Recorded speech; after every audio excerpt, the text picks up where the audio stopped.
Hey, it's Erin. Let's talk about building a beautiful back. Back is not something that comes to mind when you think of an impressive physique, especially if you're not a competitor. But if you're not born with a small waist, or if you want to create the illusion of a very small waist, it's important to build the musculature of the back. This includes the lats, the rhomboids, rear delts, and traps. That upper back musculature is very important.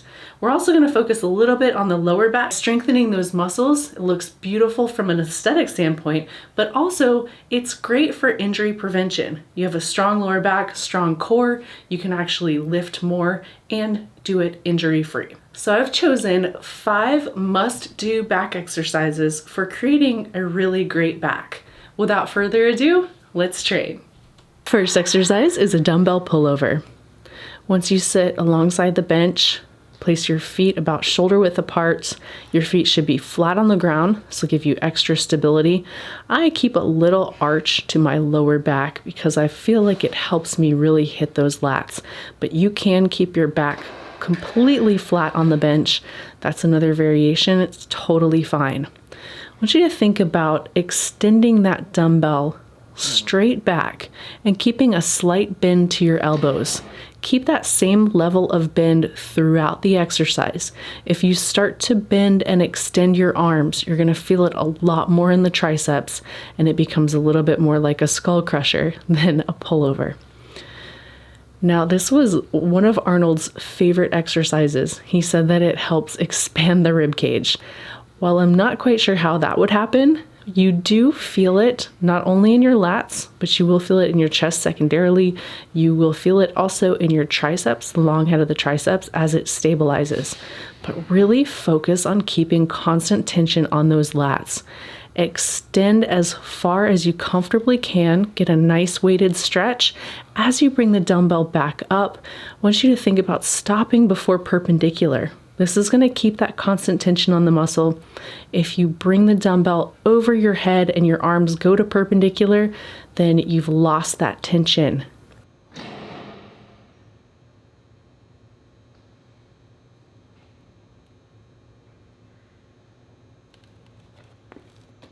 Next exercise is a neutral grip cable row. I've chosen the neutral grip because it can help really take the arms out of the equation. So this is going to help not hit those biceps. It's also a great exercise if you have any kind of shoulder issues. This can help the shoulders not hurt. So what you want to do with your upper body is you want your upper body perpendicular to the ground, or you can lean forward just a little bit. But I do not fully extend, do not lean forward at the end of the exercise or at the end of the rep. Try to keep that constant tension on the muscles. And I think about from my hand all the way to my elbow as part of the weight. So I'm thinking of pulling the elbows back, pulling the shoulder blades together, and almost ignoring my lower arm completely. This can really help you engage those lats. And I want you to think about keeping your arms parallel to the ground, or your lower arms parallel to the ground. This can also take those forearms out of the equation and can help you really focus on just targeting those lats. Your legs are going to be almost fully extended. Feet are going to be flat on the platform. Gives you a nice, solid foundation. No using momentum here. Just focusing on pulling with the back.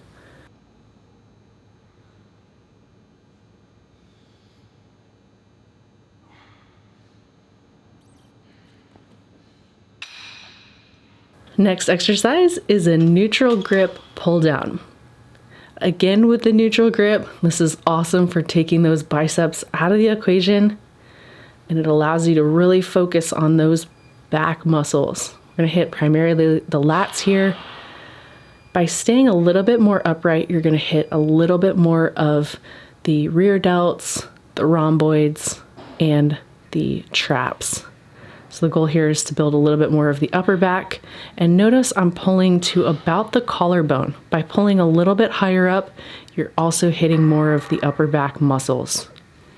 Think of this exercise as 2 parts. The first part, you're extended all the way up and you retract your scapula and then pull the weight down. So retract the scapula, pull down.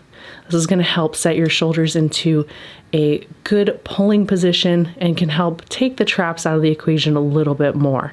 So you want to hit those traps a little bit, but you don't want to grow them Hulk style. We want to really focus on the lats, a little bit on those rear delts too, building nice width across the upper back. So scapular retraction and pull down, thinking of pulling through the elbows and keeping a nice straight line between the cable, the double D attachment, and the forearms. Next exercise is a face pull. And we're really targeting the upper back here and the rear delts.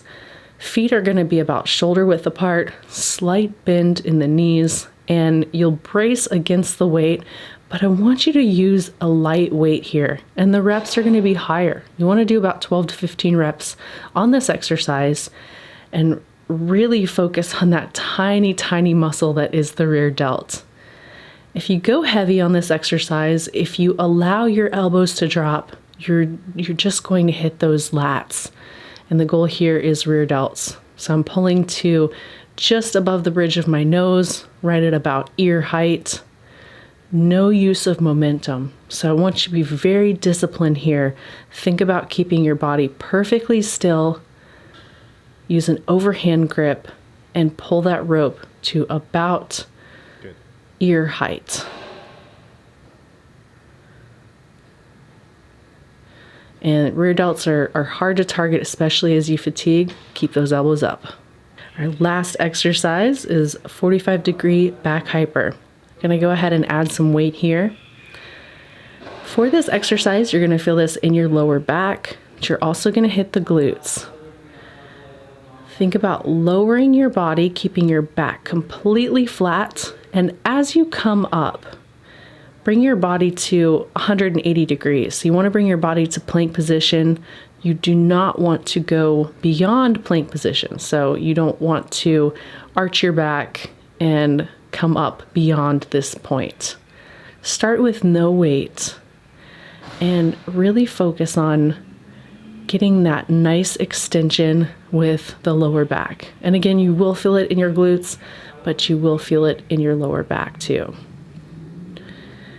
And if you'd like, start with no weight. And what you can do is take your hands and place your hands on your lower back, and you can feel the muscles working.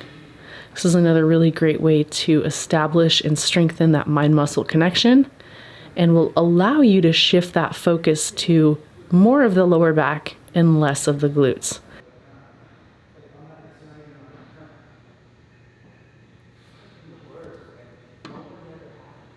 These exercises can be incorporated into your current routine, or you can do the exercises as a standalone workout. Totally up to you. If you like this video, please consider subscribing and don't forget to click that little bell. You'll be the first to know whenever a new video comes out. And if you'd like more routines, maybe a little bit more structure, head to erinsternfitness.com. I've got free workout programs all the way up to 90-day programs. And there's even a monthly membership program called Fit University, where you get weekly workouts, meal guides, live support, and live weekly Q&As. We've got a great community of supportive women, and it's a great place to make progress and achieve your goals. That's it for this time. Until next time, train hard and train smart, y'all.